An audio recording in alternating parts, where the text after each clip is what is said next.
एक चाणक्य है। मोदी सरकार 2 में ओपनिंग बल्लेबाज के रूप में जिसने धुआंधार पारी के साथ शुरुआत की, आज वो सरकार 1 साल पूरा होने पर कहां खड़ी है, क्या है उसकी सोच आने वाले 4 सालों के लिए, कैसे कोरोना के संकट काल में सरकार तैयार है जूझने के लिए, इन सब पर चर्चा करेंगे। लेकिन शुरुआत, गृह मंत्री जी बहुत स्वागत आपका आज तक। धन्यवाद। बहुत दिनों बाद आज आपका इंटरव्यू हो रहा है जी। लेकिन पहला सवाल यही होगा, आज ही के दिन आप गृह मंत्री बने थे जी। बधाई आपको 1 साल पूरा करने पर। इससे पहले अध्यक्ष के तौर पर हमेशा आपसे चर्चा होती थी, सब आपको अध्यक्ष जी बोलते हैं। पहला सवाल यही कि अपनी सरकार की सबसे बड़ी कामयाबियां अगर गिनाने के लिए हम आपको कहें तो 3 ऐसी कौन सी बड़ी कामयाबी आपको दिखाई देती है जो आपने 1 साल में बतौर गृह मंत्री हासिल की? देखिए, मैं सबसे पहले आपको एक बात बता दूं कि ये सरकार को 1 साल के आइसोलेशन में मत देखिए। नरेंद्र मोदी जी के नेतृत्व में 2014 से भारत को अपने विकास के मार्ग पर प्रशस्त करने का एक यात्रा शुरू हुई। इसके कंटिन्यूएशन में ही 19 में जनता के आशीर्वाद के बाद मोदी जी फिर से प्रधानमंत्री बने। 2014 से जो यात्रा शुरू करी, इसने 3 बिंदुओं पर भारत को बहुत आगे ले जाकर खड़ा किया।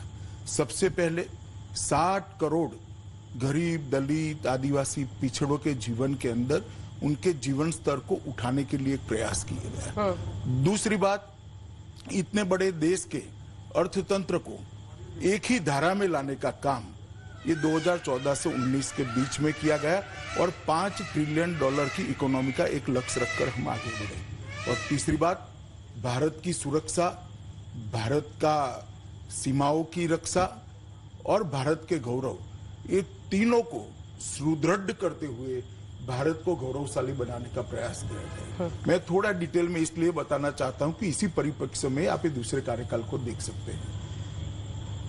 60 करोड़ गरीब परिवारों के घर में बैंक अकाउंट नहीं था, लगभग 36 करोड़ बैंक अकाउंट खोल दिए गए।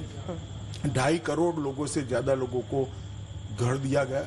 10 करोड़ से ज्यादा लोगों के घर में बिजली पहुंचाई गई। 10 करोड़ घरों के अंदर शौचालय पहुंचा गया।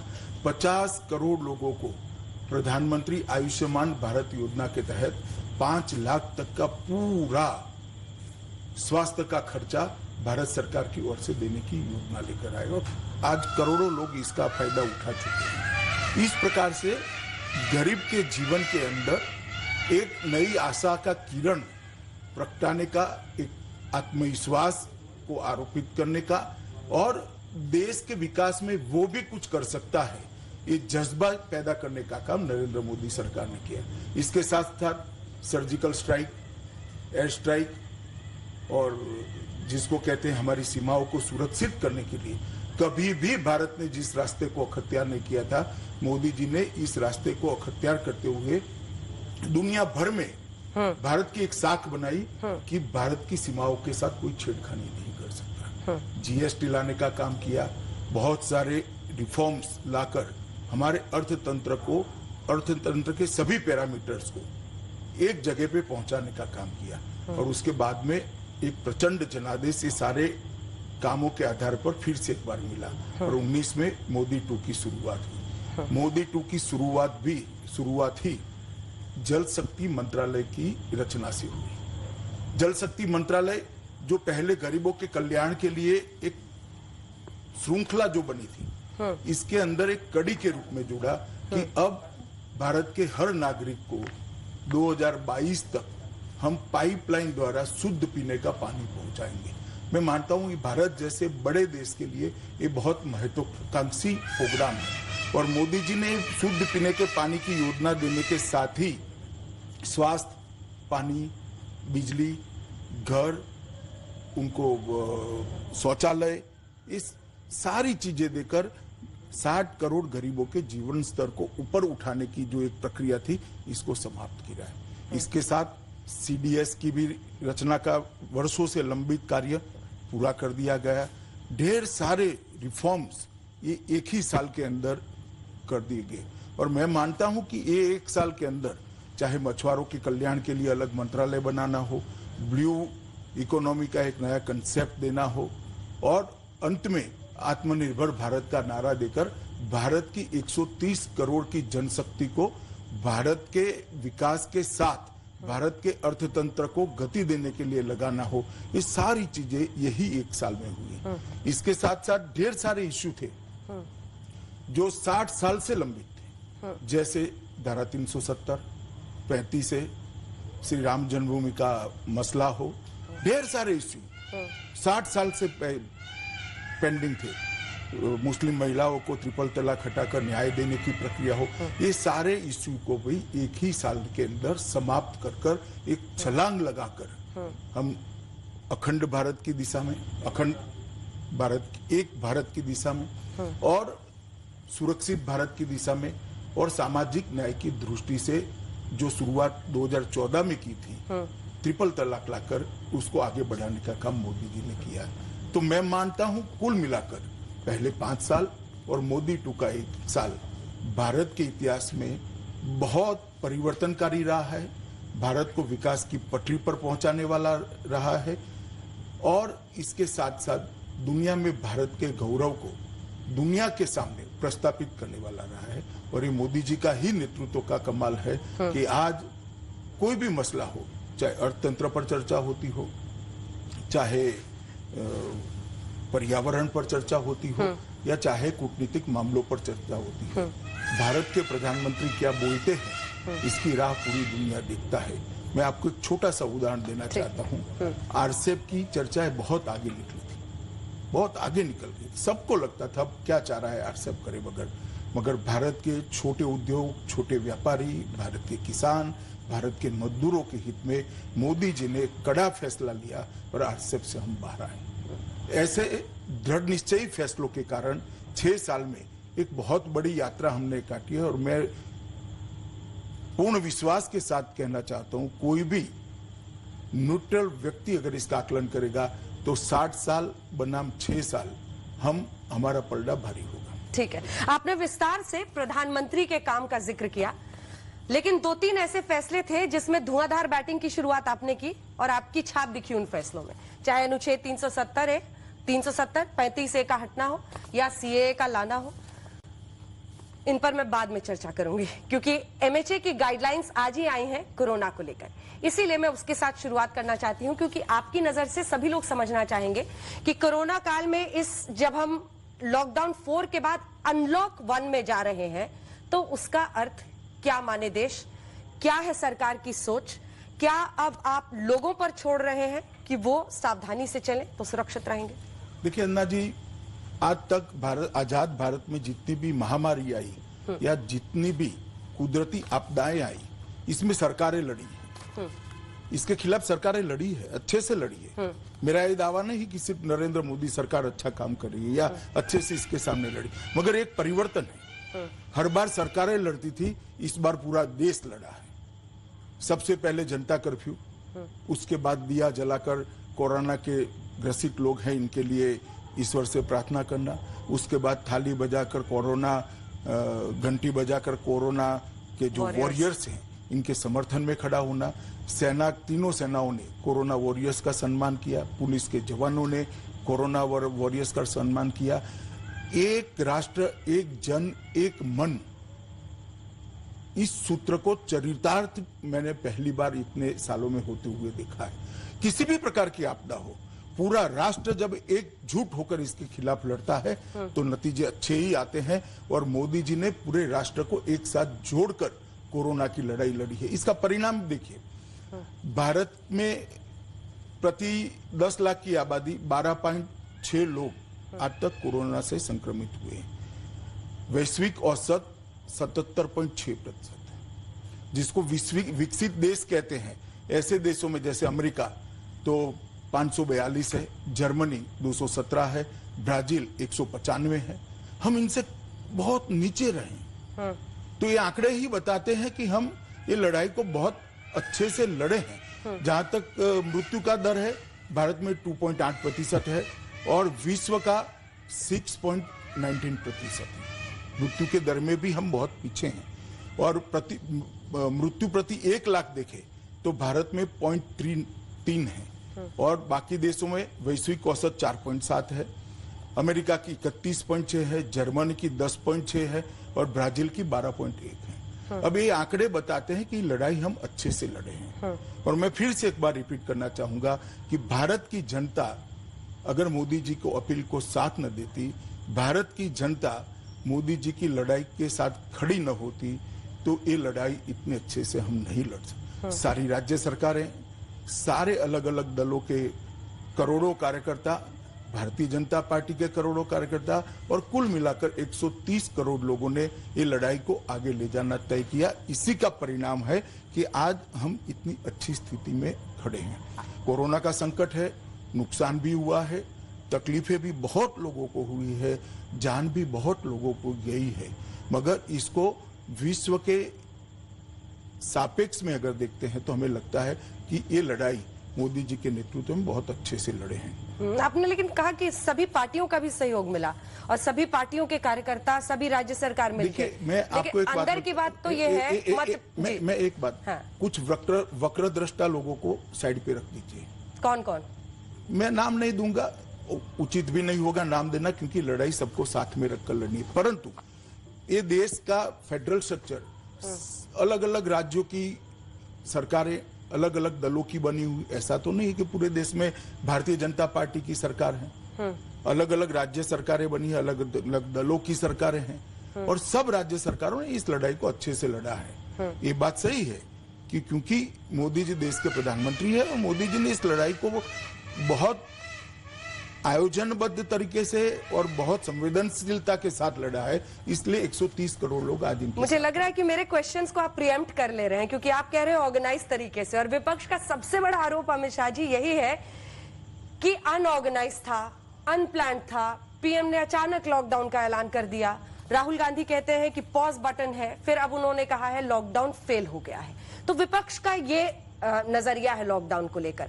क्या वाकई अनप्लान्ड लॉकडाउन था जिसकी वजह से मजदूरों की समस्या हुई? देखिए, मैं प्रवासी मजदूरों की समस्या के लिए भी बाद में डिटेल जवाब दूं। पहले मैं ये बात कहना चाहता हूं, मैंने कहा ना कुछ वक्रद्रष्टा लोगों को छोड़कर सभी लोगों ने इसको सराहा है। देश की जनता आज मोदी जी के साथ खड़ी है और इसी का परिणाम है जो मैंने आगे आपको आंकड़े कहे। वो आंकड़े बताते हैं कि हम विश्व की तुलना में बहुत अच्छे से लड़ाई को लड़े हैं और आगे पर भी लड़कर विजयी होकर आत्मनिर्भर भारत के निर्माण के अंदर हम जरूर सफल हों। लेकिन ये 8 जून से, जो मैं इस पर वापस लौटूंगी, 8 जून से जो सर हम मॉल्स तक खुल रहे हैं, धार्मिक स्थल खुलेंगे, एक बड़ी चुनौती थी लॉकडाउन 1 को इन्फोर्स करना। अब अनलॉक 1 उससे भी बड़ी चुनौती होगी, क्योंकि नियमों का पालन कराना होगा, हर जगह ये सुनिश्चित करना होगा कि कोई भी इसको। कोरोना अपने आप में ही चुनौती है, क्योंकि ना इसका टीका बना है ना दवाई बनी, तो अपने आप में ही चुनौती है। चुनौती नहीं है ऐसा मेरा नहीं कहना है, मगर हम चुनौती के सामने लड़ेंगे और सफल भी होंगे, ये हमें विश्वास है। अनलॉक 1 को कैसे समझे आम दर्शक जो आपको इस वक्त सुन रहा होगा? देखिए, अनलॉक 1 संयम के साथ गतिविधियों को चालू करना है, सावधानी के साथ कोरोना पर विजय प्राप्त करनी है और सबके सहयोग से इस संकट से बाहर निकलने का नाम है अनलॉक 1। अब देश के जिस हिस्से के अंदर ज्यादा कोरोना की बीमारी हो, कंटेनमेंट जोन राज्य बनाएंगे, वहां पर सारी जो प्रतिबंध है वो लागू रहेंगे, और जहां पर समस्या थोड़ी सरल हुई है वहां पर गतिविधियां भी चढ़ेगी, जीवन भी फिर से पुनः दौड़ता होगा और हम आगे बढ़ेंगे। अनलॉक 1 के ऐलान के पहले लेकिन राजनीति का अनलॉक हो गया था। आज आप राहुल गांधी पर डायरेक्टली बोलने से क्या थोड़ा सा बच रहे हैं? ना, ऐसा नहीं। मैंने कहा ना कि हर एक का अपना अपना नजरिया होता है।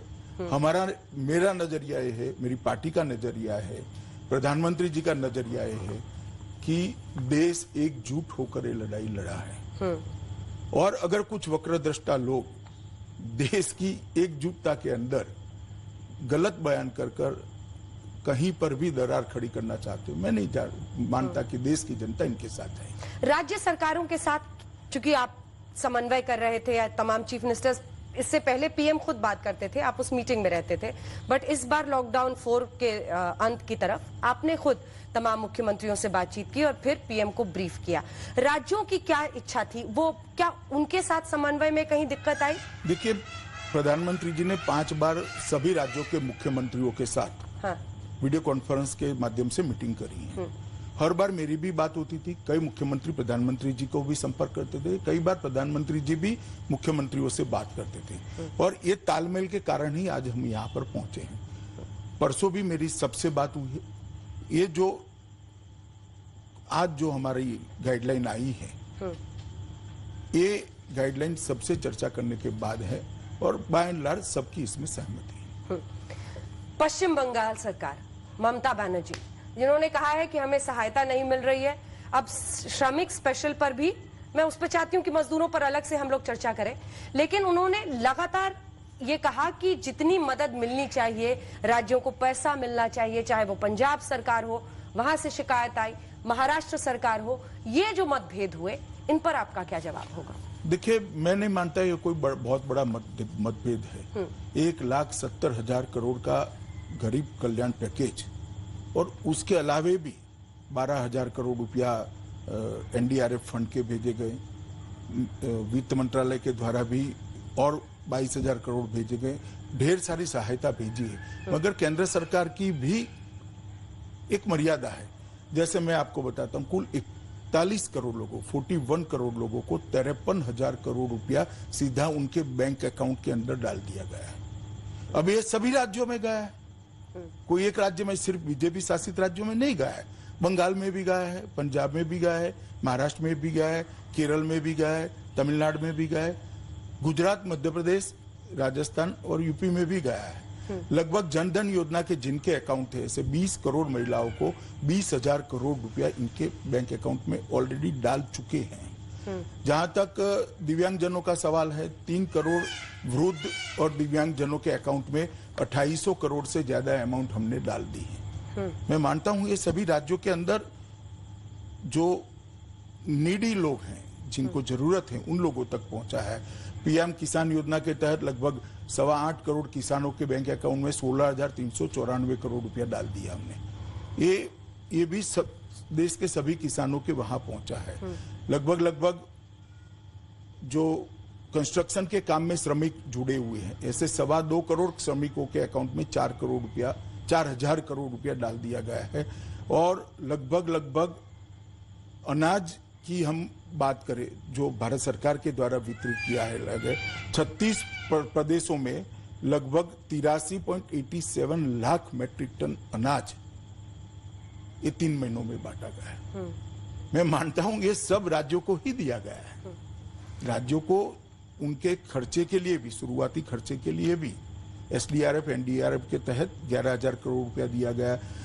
वित्त मंत्रालय ने भी अपनी पहली किस्त समय से पहले जारी कर दी, क्योंकि वो इसका समुचित उपयोग कर सके। और अब जो 20 लाख करोड़ का पैकेज हमने घोषणा किया है, वो 20 लाख करोड़ रुपए का पैकेज भी जिन जिन इकाइयों को मिलने वाला है, वो सभी राज्यों में है। लगभग 1.5 लाख टन से ज्यादा तो हमने दलहन भेजी है। ये सारी सहायता राज्यों को भेजी है, ऐसा नहीं है नहीं भेजी है। हाँ, अपना एक नजरिया होता है ज्यादा मांग करना और ज्यादा मोदी जी के साथ अपने राज्य का पक्ष रखना, इसमें मैं कोई बहुत बुराई नहीं देखता। ऐसा होता रहता है, राज्य मांगते भी है। परंतु मैं इतना सुनिश्चित रूप से कहना चाहता हूं कि इतनी बड़ी महामारी में आज तक के किसी भी संकट से ज्यादा पैसा भारत सरकार ने राज्यों को भेजा है। अब आते हैं प्रवासी मजदूरों पर, अमित शाह जी, क्योंकि जब तस्वीरें आने लगी अलग अलग जगहों पर, लोगों ने देखा कि प्रवासी मजदूर कई पैदल ही निकल पड़ रहे हैं 1000 किलोमीटर के सफर पर घर पहुंचने के लिए, और लॉकडाउन की घोषणा हो चुकी थी। अलग अलग देश भर से तस्वीरें आई। इन तस्वीरों ने आपकी सरकार को एक वक्त पर फिर ऐसी सूरत बनी कि आपने बस और ट्रेन का इंतजाम किया, लेकिन सवाल यह है कि ऐसी सूरत क्यों बनी कि परिस्थिति ऐसी एक वक्त पर हाथ से निकल चुकी? देखिए, मैं जरा भी ऐसा कहना नहीं चाहता अंजना जी कि किसी को कोई तकलीफ नहीं पड़ी है, पर जिन जिन को तकलीफ पड़ी है इसके लिए प्रधानमंत्री जी स्वयं, मैं भी, मेरी सरकार और मेरी पार्टी, सभी लोग बहुत संवेदना रखते हैं, क्योंकि इनको बहुत तकलीफ पड़ी है। परंतु मैं वास्तविकता की ओर आपका ध्यान दिलाना चाहता हूं कि लॉकडाउन हुआ उसके 1 महीने तक इस सभी श्रमिक मजदूरों को हमारा प्रयास था कि थोड़ी तकलीफ पड़ेगी परंतु उनको कोरोना न हो। ये सारे लोग ग्रेजुअली जाएं, ये सारे लोग जब जाए तब वहाँ व्यवस्था बनी हो, वहाँ के अस्पताल सुसज्ज हो, उनको होम क्वारंटाइन सेंटर इनके लिए तैयार हो, इनके लिए डॉक्टर तैयार हो। तो हमने 1 मई से मतलब अप्रैल का पूरा महीना इनको रहने की खाने की सुविधा की। इसके लिए ही 11,000 करोड़ रुपया पहले से हमने हर कलेक्टर के हाथ में पहुंचे इस प्रकार से यहाँ से भेजा, जिससे कैंप लगे, कैंप के अंदर स्वास्थ्य की सुविधाएं थी और खाने पीने की व्यवस्था भी हुई थी। 1 मई से मजदूर दिन के दिन प्रवासी मजदूरों के लिए श्रमिक ट्रेनों की शुरुआत हुई। उसके पहले जो नजदीकी राज्य थे इसके अंदर बसों से लोग भेजना हमने लगभग 20 तारीख से शुरू कर दिया था। दोनों राज्यों की म्यूचुअल कंसर्न से, जैसे गुजरात के लोग राजस्थान गए, महाराष्ट्र के लोग गुजरात आए, महाराष्ट्र के लोग तेलंगाना गए, आंध्र के लोग तेलंगाना गए, पंजाब के लोग हरियाणा आए, हरियाणा के लोग दिल्ली आए, दिल्ली के लोग यूपी गए। इस प्रकार से 41 लाख श्रमिक लगभग 10 मई के पहले अपने अपने गंतव्य स्थान पर पहुंचे। उनकी भी क्वारंटाइन करने की व्यवस्था और ये सारी व्यवस्था, ये मैं 41 लाख सरकारी व्यवस्था से जाने वाले लोगों का आंकड़ा बता रहा हूं जो फ्री ऑफ कॉस्ट गए हैं। 1 मई से हमने श्रमिक ट्रेनें शुरू करी, राज्यों ने अपने पोर्टल शुरू किए, SMS से रजिस्ट्रेशन शुरू किया, ट्रेनों में उनको 1500 के जत्थे बनाए गए, 3-4 जिलों के क्लस्टर बनाए गए, वो जिलों के मुख्यालय पर ट्रेन भेजने की एक रेखांकन किया गया और 1 मई से ये ट्रेनें शुरू हुई। एक अफवाह फैलाई जा रही है कि सबने अपना किराया खुद निकाला है। मैं स्पष्टता करना चाहता हूं, किराया या तो राज्य सरकार ने निकाला है या तो वहां पहुंचने के बाद राज्य सरकारों ने उनको पैसा दिया है। 100 रुपया अगर खर्च होता है तो 15 रुपया ही राज्य सरकारों से लिया गया, 85 रुपया भारत सरकार के रेलवे के द्वारा उठाया गया है, खर्च उठाया गया है। 100 रुपये में से 85 रुपया, 15 रुपया राज्य सरकारों ने दिए। कुछ राज्य सरकारों ने व्यवस्था इस तरह से की कि अगर हम पहले ही इनको पैसा दे देंगे तो वो यहाँ आकर क्वारंटाइन नहीं करेंगे और अपने परिवार को भी जोखिम में डालेंगे। तो क्वारंटाइन सेंटर में आने के बाद उनको कुछ राज्यों ने 1,000 रुपया वैसे ही दे दिया, कुछ राज्यों ने टिकट का पैसा प्लस 500 रुपया दिया, ओडिशा ने 2,000 रुपया दिया और क्वारंटाइन सेंटर में रहने की और खाने की सुविधा सभी राज्यों से की गई। अब आगे सुनिए, बहुत सारे राज्यों ने, लगभग हर राज्य ने उनके घर से रेलवे स्टेशन तक लाने की व्यवस्था की है फ्री ऑफ कॉस्ट। रेलवे ने 85% पैसा उठाया, टिकटें राज्य सरकारों ने निकाली है। वहां पहुंचने के बाद उनके गृह जिले में पहुंचाने का काम भी राज्य सरकार की STO के जा रही। यूपी की ही मैं बात करूं तो सबसे ज्यादा यात्री यूपी में पहुंचे प्रवासी मजदूर, मगर हर रेलवे स्टेशन पर 11,500 से ज्यादा यूपी की बसें, ऐसे बिहार भी, और रेलवे ने भी कुछ ट्रेनें चलाई अपने अपने जिले में और उनको बहुत अच्छे तरीके से वहां पहुंचाया गया। वहां क्वारंटाइन सेंटर में रखा गया, उनको क्वारंटाइन पीरियड भी अब समाप्त होने आया, वो अपने अपने वहां खाने पीने की, स्वास्थ्य की सारी व्यवस्थाएं करी है। कुछ यूपी जैसे राज्य ने किट भी बना कर दिया है राशन का कि जो उनको 1 महीने तक घर पे जाकर भी काम में आएगा।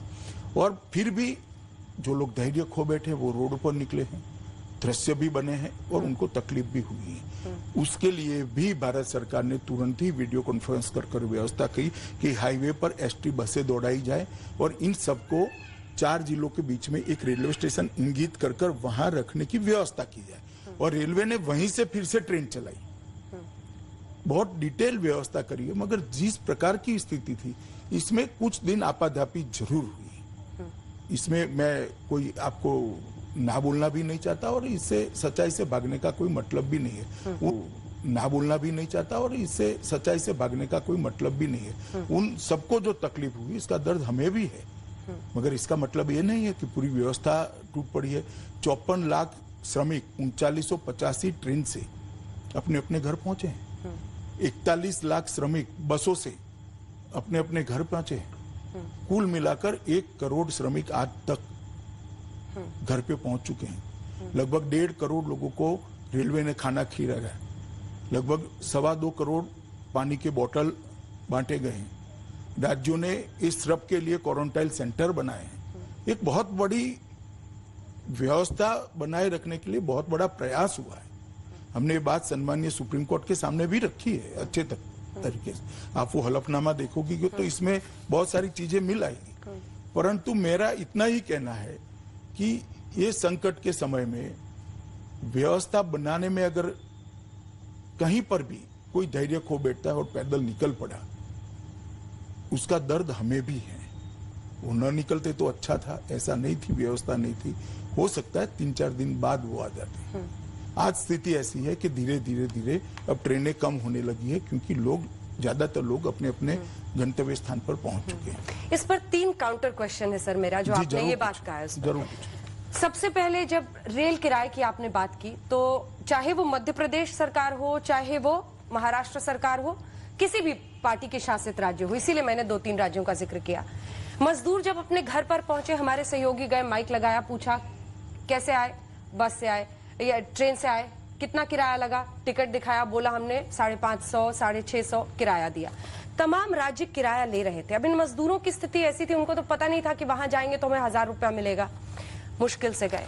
रेलवे को लेकर कई आरोप लगे कि कई जगहों पर उनको खाना नहीं मिल रहा है। जिस सुप्रीम कोर्ट के हलफनामे का आपने जिक्र किया सर, उसी में सुप्रीम कोर्ट ने फिर 28 मई को लिखा कि रेलवे इनको खाना दे, उस पर खाना जरूरी है। 4-4 दिन जा रहे हैं। कई जगह पर बहुत ज्यादा तापमान होने की वजह से रेल को अपना रूट तक बदलना पड़ा, ऐसी परिस्थितियां आई।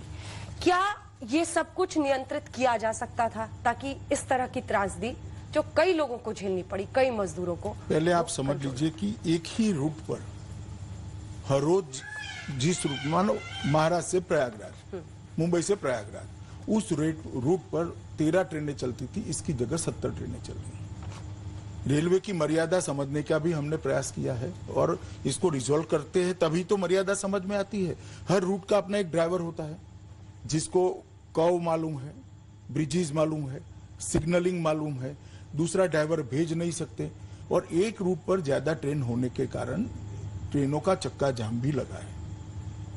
अब एक बार आप ट्रेनें कम चलाते हैं तो लोग पैदल निकल पड़ते हैं, ट्रेनें ज्यादा चलाते हैं तो रूट्स कम, मतलब ट्रैक कम है, क्योंकि जाने वाले लगभग 40 जिलों में जा रहे थे। बिहार, महाराष्ट्र, उड़ीसा, बंगाल ने तो ट्रेनें ली भी नहीं। उत्तर प्रदेश तो गुजरात से गए, महाराष्ट्र से गए, तमिलनाडु से गए, पंजाब से गए सभी वहीं, वो 40 जिलों में। इनकी लाइनों की मर्यादा थी, इसके कारण कई जगह 2-2 दिन, 3-3 दिन के बाद ट्रेनें पहुंची है।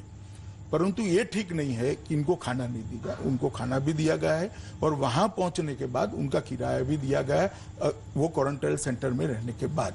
इसका उद्देश्य, एकमात्र उद्देश्य था कि वो अपने आप को क्वारंटाइन करें, जिससे उनका गांव और उनका परिवार सलामत रहे। ठीक है, इससे पहले कि मैं अन्य मुद्दों पर जाऊं, एक आखिरी सवाल इस पर है, क्या सरकार के पास कोई आंकड़ा है सर जिसमें ये प्रोजेक्ट हो सके, या क्लियरली पता था पहले से, या पता है अब कि इतने लाख या इतने करोड़ मजदूर हैं जो प्रवासी हैं, दूसरे राज्य में रहकर काम कर रहे हैं? क्या ऐसा अभी भी कोई विस्तृत डेटा है? देखिए, प्रवासी मजदूर तो कई प्रकार के आंकड़े प्रचलन में हैं, मगर जो जाना चाहते हैं, मेरा मानना है कि लगभग 1 करोड़ 10 लाख लोग जा चुके हैं और अभी भी लगभग 400 ट्रेन, मतलब 3-4 लाख लोगों की सूची राज्यों के पास पेंडिंग है। हो सकता है नहीं भी हो सकती, मगर एज ऑन टुडे की मैं बात करूं, 4-1 लाख लोगों की राज्यों की सूची है। ज्यादातर बंगाल की है, क्योंकि वो थोड़ी ट्रेनें ले रही है ममता दीदी, एक साथ नहीं ले रही है। तो ज्यादातर अब बंगाल और थोड़ा उड़ीसा, क्योंकि वहां चक्रवात के कारण उन्होंने ट्रेनें, गंजाम जिले का ही ज्यादातर प्रवासी मजदूर है और वहां पर चक्रवात का खतरा होने के कारण उन्होंने कुछ दिन ये प्रक्रिया को रोका था। तो ये 2 राज्यों के अब ज्यादा प्रवासी श्रमिक बचे हैं। यूपी और बिहार के बहुत नहीं बचे हैं। मेरे अंदाज से अब 5-6 से 6 लाख लोग बचे होंगे, मगर इसमें और ऐड हो भी सकते हैं। ठीक है, मैं और अब तो 1 तारीख से तो रेलवे रेगुलर भी चालू हो रही है। हाँ। 250 ट्रेनें अप डाउन मिलाकर हाँ। रेगुलर भी चालू हो रही चालू है। अब ये प्रवासी मजदूर वापस लौट रहे हैं और आप आर्थिक व्यवस्था को फिर से जान डालने की कोशिश कर रहे हैं। अब कहीं काउंटर चुनौती तो नहीं आ जाएगी? हो सकता है आए, शुरुआती दिक्कतें आएगी, परंतु मुझे भरोसा है कि अपने परिवार को एक बार मिलने के बाद, स्वस्थ होने के बाद परिस्थिति देखकर ये जरूर काम पर लौटेंगे और कई जगह लौटना शुरू भी हुए। कोविड-19 अगर हम देखें तो देश का जो आंकड़ा है वो आपने बताया, हम 1.5 लाख से 1,60,000 के आसपास है और मृत्यु भी हमने 3,000-4,000 के बीच में अभी थामा हुआ है, जबकि मृत्यु दर बाकी देशों में बहुत ज्यादा है। इससे कोई इनकार नहीं कर सकता है, जनसंख्या घनत्व के बावजूद हमने किया है। लेकिन जब हम राज्यवार तरीके से देखें तो top 5 states, top 11 cities, 70% cases वहां से आ रहे हैं। मुंबई, गुजरात में अहमदाबाद, सूरत, राजस्थान में कोटा, जयपुर, ऐसे ही हम राज्यों को जब इंदौर, मध्य प्रदेश, महाराष्ट्र के साथ शुरुआत करती हूं। आपको क्या लगता है वहां पर ऐसी परिस्थिति क्यों बनी? देखिए, मैं आपको एक पैटर्न बताता हूं। जहां जहां कोरोना ज्यादा संक्रमण मिला है, जहां बड़े सेंटर है, जहां आबादी का घनत्व ज्यादा है और कई जगह पे रहने की व्यवस्थाएं भी एक साथ रहना पड़े इस प्रकार की है, वहां पर कोरोना फैला है। परंतु हर राज्य ने इसके खिलाफ लड़ाई भी लड़ी है और हर राज्य लड़ाई लड़ भी रहा है। इसको इस दृष्टि से देखना ठीक नहीं होगा कि आंकड़े है इसके हिसाब से कोई सफल हो गया, कोई विफल हो गया। ये लड़ाई सबने मिलकर लड़नी पड़ेगी। देश ने भी लड़नी पड़ेगी, देश की सरकार ने भी लड़नी पड़ेगी, जनता ने भी लड़नी पड़ेगी, राज्य की सरकारों ने भी लड़नी पड़ेगी। और मैं मानता हूं हर स्तर पर सबने अपने अपने से जो बन पड़ा वो अच्छा किया है। लेकिन महाराष्ट्र इकाई जो भारतीय जनता पार्टी की है वो ये मान रही है कि देवेंद्र फडणवीस की सरकार, माफ कीजिएगा, उद्धव ठाकरे की सरकार वैसा काम नहीं कर पा रही है जैसे उनसे इस वक्त उम्मीद है। और आपके सांसद है नारायण राणे, उन्होंने आपको फोन किया क्या? वो तो कह रहे राष्ट्रपति शासन लग जाना चाहिए। वो ठीक है, ये उनकी व्यक्तिगत डिमांड है, ये भारतीय जनता पार्टी की डिमांड नहीं है। परंतु मैं इन जनरल कहना चाहता हूं, मैं पक्षापक्षी में पढ़ना नहीं चाहता। हर राज्य ने अपने से जितना बन पड़े इतना अच्छा काम किया है। उद्धव ठाकरे सरकार में अनुभव की कमी है, इस तरह से भी टारगेट हुआ। क्या आपको भी लगा कि अनुभव की कमी कहीं पर दिखाई दी जो परिस्थिति बनी? मैं किसी भी इस प्रकार की टिप्पणी करना नहीं चाहूंगा। हर राज्य के प्रशासन ने, हर राज्य के नेतृत्व ने कोरोना के खिलाफ लड़ाई में केंद्र का साथ दिया है और अच्छी लड़ाई है। गुजरात आपका गृह राज्य भी है, प्रधानमंत्री जी का भी, वहां पर भी बहुत ज्यादा मामले भागे। अहमदाबाद, सूरत सबसे ज्यादा चिंता की बात, और प्रवासी मजदूरों के पलायन का इशू, सूरत में भी कई बार वो सड़कों पर आते थे। उस पर आपकी क्या नजर थी और आपको क्या लगता है कि वहां पर क्या बेहतर किया जा सकता था, अगर ऐसे में सवाल फ्रेम करूं? देखिए, जितना बेहतर किया जाना चाहिए था उतना हुआ है और इसी का परिणाम है कि सबसे ज्यादा प्रवासी मजदूरों को सलामत रूप से घर भेजने में गुजरात देश में टॉप पर रहा है। और बाय एंड लार्ज गुजरात से पैदल जाने वालों की संख्या वगैरह भी कंपैरेटिवली कम रही है। अभी भी गुजरात से आज भी ट्रेनें जा रही हैं, हर रोज ट्रेनें जा रही हैं। और अभी गुजरात देश में चौथे नंबर पर है और 10-15 दिनों के आंकड़े धीरे धीरे कम भी होते दिखाई पड़ रहे हैं। दिल्ली में लेकिन आप रहते हैं और दिल्ली में मामले बहुत भाग रहे हैं। बीते एक दिन में 1000 और उसके बाद से आंकड़ा, ये भी बीजेपी के ही आपके नेता, फिर मैं राज्य इकाई की बात करूंगी, उनका ये आरोप है कि केजरीवाल सरकार आंकड़े छिपा रही है, जितने आंकड़े आने चाहिए वो नहीं दिखा रही है अस्पतालों को लेकर। इस पर देखिए, आंकड़े छिपाने से किसी के छिपते नहीं। अगर किसी ने छिपा है तो वो जरूर प्रकट हो जाएंगे। इसलिए मुझे कोई अनुमान करने की जरूरत नहीं है। आंकड़े अगर छिपे हैं तो अपने आप आ जाएंगे। परंतु मैं अभी भी एक बात रिपीटेडली कहना चाहता हूं कि सभी राज्य सरकारों ने मोदी जी के नेतृत्व में कोरोना की लड़ाई को मोदी जी से कंधा लड़ाकर मिलाकर लड़ा है। इस वक्त का मुझे लगता है कि आप पूरा इस्तेमाल कर रहे हैं एक ऐसी मिसाल बनाने में कि सभी पार्टियों के साथ मिलकर इस बार देश एकजुट होकर लड़ा है। ये मुझे लगता है सबसे बड़ा टेक अवे होगा आपकी बातों का कोरोना के खिलाफ। देखिए, ये देश की जरूरियात है और ऐसे समय पर देश ने एकजुट होना भी चाहिए और मोदी जी की अपील भी है। लेकिन प्रियंका वाड्रा ने 1000 बसें का प्रस्ताव रखा कि हम फ्री बस देंगे यूपी में। वो भी क्या एकजुटता थी? मैंने पहले भी कहा कि हर एक व्यक्ति अपनी अपनी मर्जी के हिसाब से करता है। मैं जो कह रहा हूँ वो बाय एंड लार्ज कह रहा हूँ। 130 करोड़ देश की जनता का मूड कह रहा हूँ। देश के ज्यादातर राजनीतिक नेताओं का मूड में कह रहा हूँ। तमाम जो मुख्यमंत्री थे उनसे आपने इंटरेक्शन किया। आप कोरोना पर, ये मेरा आखिरी सवाल है कि जिसके बाद हम सीए एनआरसी पर चलेंगे और अन्य मुद्दों पर।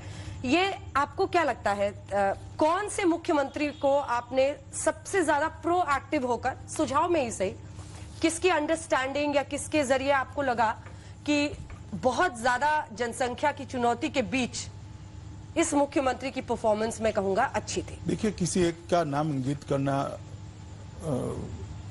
सरल भी नहीं है, अच्छा भी नहीं है, परंतु बहुत सारे राज्यों ने बहुत अच्छा काम किया है। तो आप लोग थोड़ा डिटेल में जाएंगे नेताओं के बयान से ऊपर उठकर नीचे आंकड़ों में, तो आपको भी मालूम पड़ जाएगा। ठीक है, अब अन्य मुद्दों पर चलते हैं। और जिस धुआंधार बैटिंग की, ओपनिंग की मैंने बात कही थी, उन 2-3 मुद्दों पर आपकी सीधी छाप दिखी। 3 अहम काम जो आपकी सरकार ने किए मेरी नजर में। एक, ट्रिपल तलाक, जिसको लेकर आज भी प्रधानमंत्री ने अपने खत में लिखा कि हमने उसको हिस्ट्री के डस्टबिन में डाल दिया है। दूसरा, सीएए का लागू होना। और तीसरा, 370 और 35A का हटना। इसके साथ ही राम मंदिर के लिए ट्रस्ट भी आपकी सरकार ने अब बना दिया है। तो ये 3-4 बड़े अहम मुद्दे थे। इसके अलावा ब्रेक इस पर कोरोना से लग गया, लेकिन ये जो प्लानिंग थी, आपको लगता है कि ये विरोध का पर भी अभी लॉकडाउन लगा है कोरोना की वजह से, विरोध क्या पूरी तरह से संभल गया है या आने वाले वक्त में जब परिस्थिति सामान्य होगी तो फिर से शुरू हो सकता है? देखिए, जहां तक ये मुद्दों का सवाल है, ये कोई आज के मुद्दे नहीं है। देश आजाद हुआ तब से मुद्दे चलते आ रहे हैं, हर एक मुद्दा। शरणार्थी आजाद पार्टीशन के वक्त से आए हैं। 370 टेम्पररी कर हमारी संविधान सभा ने इसको रखा था। राम जन्मभूमि का केस देश का सबसे पुराना केस था और 35A भी 370 के साथ जाना ही जाना था। और ये सारे मुद्दे जब से मेरी पार्टी राजनीति में आई तब से मुद्दे। तो आपने कहा इस पर आपका असर है, ऐसा नहीं है। देश के प्रधानमंत्री जी ने दोबारा जनादेश मिलने के बाद 60 सालों से ये सारी समस्याएं देश की एकता और अखंडता के साथ जुड़ी हुई थी, सामाजिक न्याय के साथ जुड़ी हुई थी और जन भावनाओं के साथ जुड़ी हुई थी। ये सभी समस्याओं का निराकरण लाने का निर्णय किया, जिसको मेरे डिपार्टमेंट ने इम्प्लीमेंट किया। जहां तक विरोध का सवाल है, मैं कई बार कह चुका हूं, पार्लियामेंट में भी मैंने कहा है कि सीए पर मैं पूरी चर्चा करने के लिए तैयार हूं। इससे किसी की नागरिकता नहीं जाने वाली है। विशेषकर माइनॉरिटी के भाइयों बहनों को कहना चाहिए, आप किसी की नागरिकता इससे नहीं जाने। सीए में नागरिकता लेने का प्रोविजन ही नहीं है, सीए में नागरिकता देने का प्रोविजन है। और नागरिकता किसको देनी है? जो वहां से प्रताड़ित होकर आए हैं उनको देनी है। लेकिन शाहीन बाग का प्रोटेस्ट सर आपकी बात से तो रुका नहीं, वो प्रोटेस्ट तो चलता रहा। वो तो लॉकडाउन की वजह से जब कानून का उनको दिखाया गया कि अब तो आप नहीं कर सकते, ये एपिडेमिक एक्ट लग गया है, तब वो हटे। देखिए, डेमोक्रेसी के अंदर कोई अपना विषय, कोई अपनी बात डेमोक्रेटिक तरीके से रखना चाहता है तो उसको आजादी ही है संविधान के तहत। परंतु मैंने सरकार की ओर से, और मैं बिल को पायलट किया हूं, मैं बिल को समझा हूं, इसलिए मैं कह रहा हूं इसमें किसी की भी नागरिकता जाने का सवाल नहीं।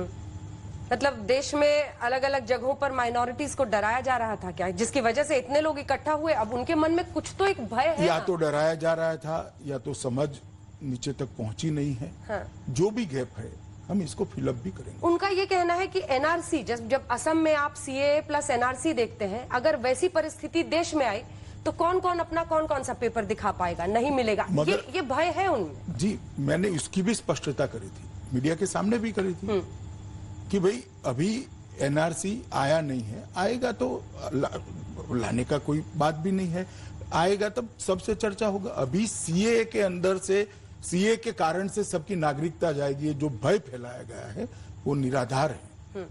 अब जरा अनुच्छेद 370 पर आते हैं। क्या आपको लगता है कि कश्मीर की परिस्थिति ऐसी अब हो गई है कि वो जो एक हम तनावपूर्ण स्थिति थी, हालांकि जब लगने हटाने के बाद स्थिति नियंत्रण में था, लेकिन अब जो परिस्थितियां बन रही हैं, आपको लगता है कि सब कुछ नियंत्रण में है? धीरे धीरे अब ढील होगी लॉकडाउन में, क्या आपको लगता है सब कुछ सामान्य रहेगा? लॉकडाउन के पहले भी ढीली थी, पूरा कश्मीर कर्फ्यू मुक्ति ही था। कहाँ कर्फ्यू था? लेकिन महबूबा मुफ्ती जी तो अभी भी भाई महबूबा मुफ्ती कश्मीर नहीं है ना, महबूबा जी को भी अपने घर में रखा गया है अभी। फारूक अब्दुल्ला जी को, उमर अब्दुल्ला जी को, सबको छोड़ दिया गया है। अब गिने चुने 25-30 लोग हैं। महबूबा मुफ्ती जी पर क्या विचार है आपका? मेरा विचार इसमें नहीं होता है, वहाँ का स्थानीय प्रशासन परिस्थिति को देखकर निर्णय करता है। आतंकवाद के नजरिए से अगर कश्मीर को देखें तो हाल ही में अभी बहुत बड़ी वहां पर कार के खेप के जरिए जिसमें 40 किलो आईईडी था, उसको पहले से पकड़ा गया है। लेकिन ये अपने आप में एक संकेत भी है कि आतंकी थमे नहीं है, जैश का हाथ है, ये बताया गया, जानकारी दी। वहां सैयद सलाउद्दीन अपनी हरकतें कर रहा है, आईएसआई के साथ टकराव है पाकिस्तान। मतलब ये जो पाकिस्तान की नजर है कश्मीर पर, उसका क्या इलाज है? क्या आपको लगता है कि इससे स्थिति इसका इलाज तो हो गया 370 निरस्त कर। देखिए, मैं आतंकवाद के बारे में कहना चाहता हूं। जब से मोदी जी प्रधानमंत्री बने, श्री राजनाथ सिंह जी पहले गृह मंत्री थे, उस वक्त भी 14 से 19 तक कश्मीर के आतंकवाद को कठोरता के साथ इस सरकार ने नाबूद करने का प्रयास किया था। और आंकड़े आप देख लीजिए, सबसे अच्छे आंकड़े थे। और 19 से 20 में भी यही बात को हमने आगे बढ़ाया है। भारत की सीमाओं के अंदर विदेश से आकर या विदेश से इशारे से किसी को भी आतंकवाद को आगे बढ़ाने की इजाजत नहीं मिलेगी। ये नरेंद्र मोदी सरकार का अटल निश्चय। आप पीओके पर आपकी क्या रणनीति है? क्योंकि आपने बड़े भावुक अंदाज में संसद में कहा था कि कश्मीर के लिए मैं अपनी जान दे दूंगा भाई। तो ये पीओके को लेकर, कश्मीर को लेकर क्या नीति है? अब तो हम मौसम भी बताने लगे। ऐसा है अन्ना जी कि पाक ऑक्यूपाई कश्मीर भारत का हर नागरिक मानता है कि पाक ऑक्यूपाई कश्मीर पर भारत का अधिकार है। मैं भी मानता हूं। और जहां तक इसकी रणनीति की बात है, आप भी जानती हो कि ऐसे इंटरव्यू में इसकी सार्वजनिक रूप से चर्चा नहीं होती। लेकिन पीओके पर दृढ़ संकल्प है आपका कि आगे कदम बढ़ाना है? भारत के हर नागरिक का दृढ़ निश्चय है कि पाक ऑक्यूपाई कश्मीर भारत का है। आने वाले वक्त में कुछ बड़ा हो सकता है?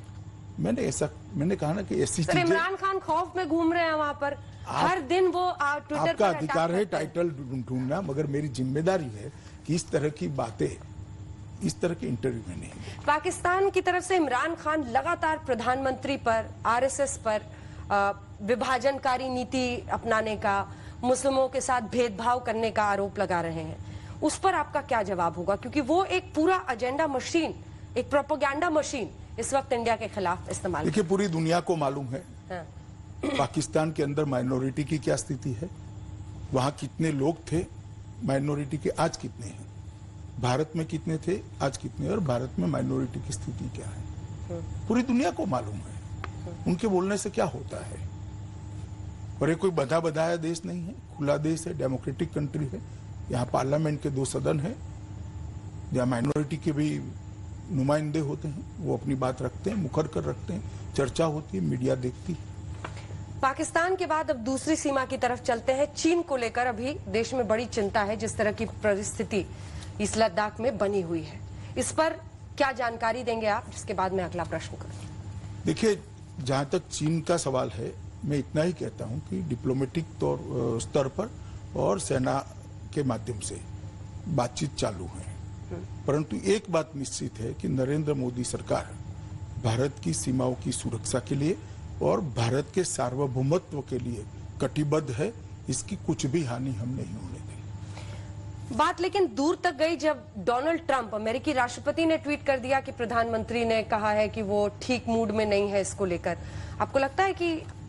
चलिए, मैं अमेरिकी राष्ट्रपति के ट्वीट पर कोई टिप्पणी करना नहीं चाहता हूं, परंतु मैं इतना कहता हूं कि हमारी सीमाओं की सुरक्षा और हमारे सार्वभौमत्व पर नरेंद्र मोदी सरकार जरा भी कोताही नहीं दिखाई। और हम किसी दूसरी किसी भी दूसरे देश के बीच में इंटरवेंशन के लिए बात कभी नहीं कर रहे हैं। कभी नहीं कर रहे।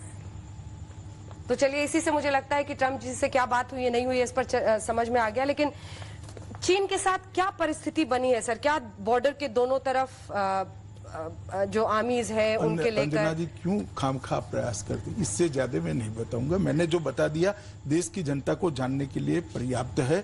देश की जनता को विश्वास है कि मोदी जी के नेतृत्व में इस देश की सीमाएं सुरक्षित है। लास्ट अटेम्प्ट, क्या हम डिप्लोमेटिक तरीके से ही पूरे इशू को रिजॉल्व कर लेंगे, या परिस्थिति बॉर्डर पर ऐसी है कि हमें 10 कदम आगे अभी बढ़ाना पड़े? सेना और डिप्लोमेटिक स्तर पर, दोनों स्तर पर बातचीत चालू है। दोनों ही स्तर पर बातचीत हो रही है और उसी से नियंत्रण हो जाएगा। मैं अगले सवाल की तरफ जाते हुए, कोरोना को लेकर भी कई सवाल हैं, लेकिन उन सब के बीच चूंकि हमने लंबी चर्चा उस पर कर ली है और इन सब पर भी चर्चा कर ली है, मेरा सवाल आपसे यह है कि एक आरोप ये लगा कि अमित शाह आते ही, क्योंकि इससे पहले तो आप अध्यक्ष थे, अध्यक्ष जी थे, गृह मंत्री का काम संभालते ही बहुत जल्दबाजी में आप थे। पहले 1 साल में ही जो तमाम बड़े फैसले थे और तमाम बड़े कदम उठाने थे, वो सब आप ताबड़तोड़ उठा रहे थे। क्या वाकई जल्दबाजी में हैं आप? जरा मेरी देर हो गई है। कितने साल? 70 साल की। मैंने कहा ना, ये सारी समस्या आजादी के वक्त से लंबित है और इसमें आप मेरे आने को खामखा जोड़ रही है। नरेंद्र मोदी सरकार तो 6 साल से है। ये फैसला मोदी जी का। अनुच्छेद 370, सीएए, ट्रिपल तलाक। अंजना जी, ऐसा है कि फैसला नरेंद्र मोदी जी का है और मैं इसको इम्प्लीमेंट कर रहा हूं क्योंकि मेरा डिपार्टमेंट है। और ये सारी चीजें मेरी पार्टी जब से राजनीति में आई, हमारे हर चुनाव घोषणा पत्र में, हर बार आप हमें सवाल पूछती थी क्यों नहीं करते हो, अब कर लिया तो आप कह रही हो कि जल्दबाजी में हो। एक करने जैसा काम था, इसलिए मोदी जी ने कर दिया। आत्मनिर्भर भारत कैसे बनेगा और ये मेक इन इंडिया से अलग कैसे है सर? क्योंकि इससे पहले भी आत्मनिर्भर भारत, स्वदेशी, क्योंकि पीएम ने ये साफ कर दिया है कि एफडीआई को लेकर हम कोई भी पीछे नहीं हट रहे हैं, एफडीआई में हमारा इंटरेस्ट है। मतलब ये मेक इन इंडिया का ही दूसरा स्वरूप हुआ ना आत्मनिर्भर भारत, और ये कैसे होगा? भारत की 130 करोड़ की जनशक्ति को भारत के अर्थतंत्र की गति और देश के विकास के साथ जोड़ने का नाम है आत्मनिर्भर भारत। अगर हर भारतीय तय करता है कि हम भारत में बनी हुई चीजों का उपयोग करेंगे, तो मैं मानता हूं हमारे अर्थतंत्र की गति द्रुत गति हो जाएगी। और मैं आज देश की जनता को अपील भी करना चाहता हूं कि भारत में बनी हुई चीजों का ही उपयोग हम करें और भारत के अर्थतंत्र को गति देने के लिए जो मोदी जी का प्रयास है, इसके साथ हम खड़े रहें और एक आत्मनिर्भर भारत बने। 130 करोड़ की आबादी हमारी शक्ति बने, हमारा बोझ न बने, और ये 130 करोड़ लोग भारत के अर्थतंत्र को गति देने में अपना योगदान दें। मोदी जी ने ढेर सारी नीतियों में भी बदलाव किया है अर्थतंत्र को गति देने के लिए। कोयला के क्षेत्र में, बिजली के क्षेत्र में, इरिगेशन, कृषि के क्षेत्र में, पशुपालन के क्षेत्र में, एक्सपोर्ट इंपोर्ट की पॉलिसी के बारे में, ढेर सारी चीजों को आत्मनिर्भर भारत बनाने की दृष्टि से बदला गया है। और एक कोरोना के पीरियड में भी बहुत सारे फैसले हुए जिसको वित्त मंत्री जी ने अभी सबके सामने रखा था। मैं मानता हूं कि कोरोना के पहले की दुनिया और कोरोना के बाद की दुनिया जो बनने वाली है, इसमें आत्मनिर्भर भारत का नारा और आत्मनिर्भर भारत का अभियान मोदी जी ने जो चलाया है, वो देश को एक नई ऊंचाइयां देने में सक्षम है और सफल भी होगा। ठीक है, लेकिन ये जो विदेशी कंपनियां भारत में है, मतलब आपको अल्टीमेटली एक ग्लोबल इकोनॉमी अपने आप को बनाकर रखना होगा, तो आपको एक बैलेंस स्ट्राइक करना होगा, आत्मनिर्भर, स्वदेशी, विदेशी कंपनी भी। विदेशी कंपनी का कोई प्रोडक्ट है जिसको भारतीय यहाँ की फैक्ट्री में बना रहा है, तो वो स्वदेशी कहलाएगा या विदेशी कहलाएगा? मैंने स्पष्ट कहा ना कि हर भारतीय ने भारत में बनी हुई चीजों का इस्तेमाल करना चाहिए। ठीक है, अगर एक तरफ पाक चीन, एक तरफ कोरोना, तो तीसरी तरफ सबसे बड़ी समस्या सर इस वक्त देश की अर्थव्यवस्था को वापस पटरी पर लाने की है। अगर 2014 के बाद जब मोदी सरकार 1 हमने देखा और अच्छे दिन उस समय महत्वपूर्ण था, तो इस बार पीएम ने 5 ट्रिलियन इकोनॉमी, इस पर कहा कि हमें फोकस करके आगे बढ़ना है। अभी जो परिस्थितियां हैं वो तो खैर संकट काल से पूरे विश्व में है, लेकिन उस सपने को सबसे बड़ा झटका लग गया है। हम कह सकते हैं कि हम अगर इकोनॉमी के नजरिए से देखें तो बहुत नीचे आ गए हैं। क्या रोड मैप है? देखिए, कोरोना को हम आने से रोक नहीं सकते थे क्योंकि ये कुदरती महामारी है, नेचर लाया है इसमें, और इसके कारण विश्व भर की अर्थव्यवस्था को बड़ा झटका लगा है, भारत की अर्थव्यवस्था को भी झटका लगा है। परंतु हमारी अर्थव्यवस्था हमारी 130 करोड़ की आबादी की उपयोगिता की चीजों के साथ जोड़कर अगर हम इसको गति देते हैं तो मुझे विश्वास है कि विश्व के सामने जो संकट है शायद वो भारत के सामने नहीं है। इसीलिए मोदी जी ने सारी पॉलिसी के अंदर कोरोना के समय का उपयोग करते हुए ढेर सारे बदलाव किए, आमूलचूर परिवर्तन किया। और ये सारा परिवर्तन भारत के अंदर उत्पादन बढ़ाने के लिए, भारत के अर्थतंत्र को गति देने के लिए और भारत को आत्मनिर्भर बनाने के लिए किया है। और मैं मानता हूं अगर ये रास्ते पर हम सफल होते हैं तो कम से कम नुकसान के साथ हम कोरोना के संकट से अर्थतंत्र को बाहर निकाल लिया है। क्या जो आर्थिक पैकेज का ऐलान हुआ है 20 लाख करोड़ का, उसके जरिए आपको लगता है कि वो परिवर्तन आएगा? क्योंकि विपक्ष का आरोप है कि आप कह रहे हैं 10% ऑफ जीडीपी, लेकिन एक्चुअली वो 1.5% ऑफ जीडीपी है। उनका कहना है, सोनिया गांधी का कहना है कि 10,000 आप सीधे गरीबों के अकाउंट में दीजिए। आप एमएसएमई सेक्टर के जरिए आप कुछ जगहों पर डायरेक्ट ट्रांसफर भी कर रहे हैं क्योंकि अकाउंट्स खुले हैं, और दूसरी तरफ आप इकट्ठा कर रहे हैं, आप कम इजी टर्म्स पे लोन देने की बात कर रहे हैं एमएसएमई सेक्टर को।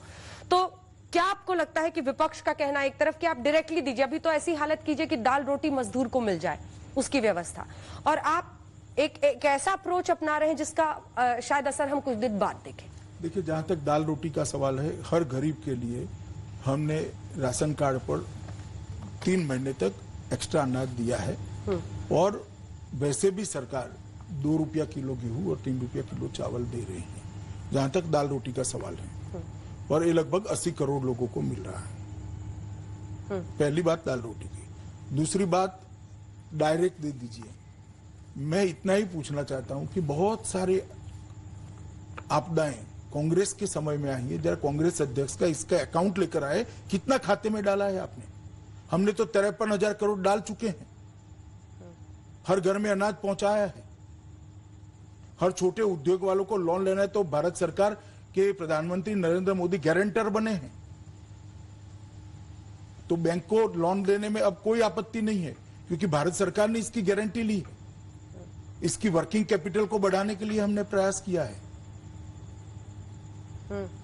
क्या बात कर रही है कांग्रेस अध्यक्षा? सिर्फ लोगों के अंदर भ्रांति फैलाना, और 7,500 रुपया अब सूद चढ़ाकर 10,000 कर दिया। इस मुद्दे पर तो चुनाव हार चुके भाई आप तो नारा लेकर निकले थे, देश की जनता ने रिजेक्ट कर दिया। देश की जनता को समझ में आता है कि 7,500 रुपया देने का चुनावी नारा है। जो इंदिरा जी ने गरीबी हटाओ का लगाया था, गरीबी हटी नहीं। मोदी जी ने बिजली भेज दी, शौचालय भेज दिया, बैंक अकाउंट दे दिया, घर दे दिया, इनकी स्वास्थ्य की 5 लाख तक की सारी सुविधाएं कर दी, उनका बीमा ले लिया, किसानों को 6,000 रुपया हर अकाउंट में दिया। और आप क्या नारा लगा रहे हो भाई? और क्या कर दिया 58 साल इस देश पर शासन पर रहकर? लेकिन उनका गरीब तो ढेर के ढेर रह गए। हाँ। उनका ये कहना है कि ये जो मोदी वैक्सीन है ये तुरंत अभी काम नहीं करेगा, इसका असर बहुत दिन लग जाएगा। आपकी क्या अपेक्षा है? वो हमारी प्रशंसा करेगी क्या? आपको इसमें आश्चर्य क्या हो रहा है? उनको यही करना है। अंजना जी, आप ये अपेक्षा करती है कि सोनिया जी मोदी सरकार ने बहुत अच्छा किया, फिर से चुना कर ला दो, ऐसा कहेगी क्या?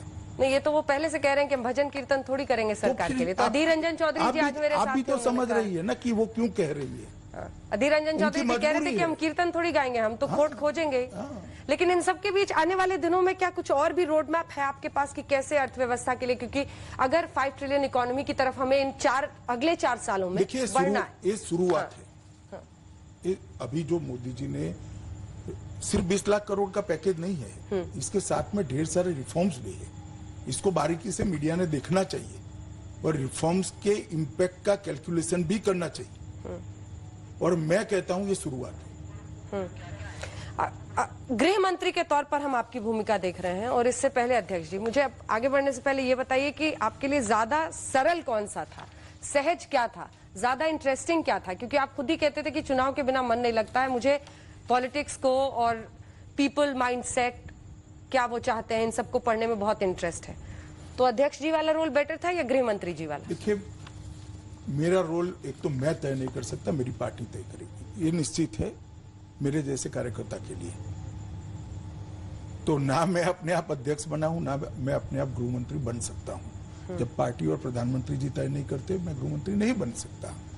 परंतु मैं मानता हूं कि जो भी दायित्व मुझे दिया जाएगा, मेरे अनुभव और सूझबूझ का पूरा उपयोग कर तन तोड़ परिश्रम कर इसको देश के भले के लिए सफल बनाने का मैं प्रयास करूंगा, और मुझे लगता है मैंने किया है। अपने पूरे राजनीतिक सफर को आप कैसे पीछे मुड़कर देखते हैं? आपके कुछ डायलॉग्स बहुत फेमस हुए, जिसमें एक था कि मैं समंदर हूं, मेरे किनारे पे घर मत बनाना, मैं लौट कर आऊंगा। देखिए, मैं मेरे राजनीतिक सफर को कश्मीर पर बहुत ही पैशनेट स्पीच संसद में, एक सामान्य कार्यकर्ता के राजनीतिक सफर को की तरह देखता हूं, जो अपनी पार्टी के सिद्धांतों पर भरोसा रखकर, अपनी पार्टी के सिद्धांतों पर अड़िग रहकर, पार्टी के डिसिप्लिन में रहकर पार्टी की योजना से काम करता है। वो बूथ के कार्यकर्ता से पार्टी का अध्यक्ष भी बन सकता है और देश का गृह मंत्री भी बन सकता है। मैं मेरे राजनीतिक सफर की इतनी व्याख्या करना चाहता हूं, और हजारों कार्यकर्ता, करोड़ों कार्यकर्ता को कहना चाहता हूं कि पार्टी के सिद्धांतों पर अगर हम अड़िग रहकर पार्टी की योजना को ही हमारी योजना मानकर काम करेंगे, तो मुझे लगता है कि व्यक्तिगत कुछ करने की जरूरत नहीं।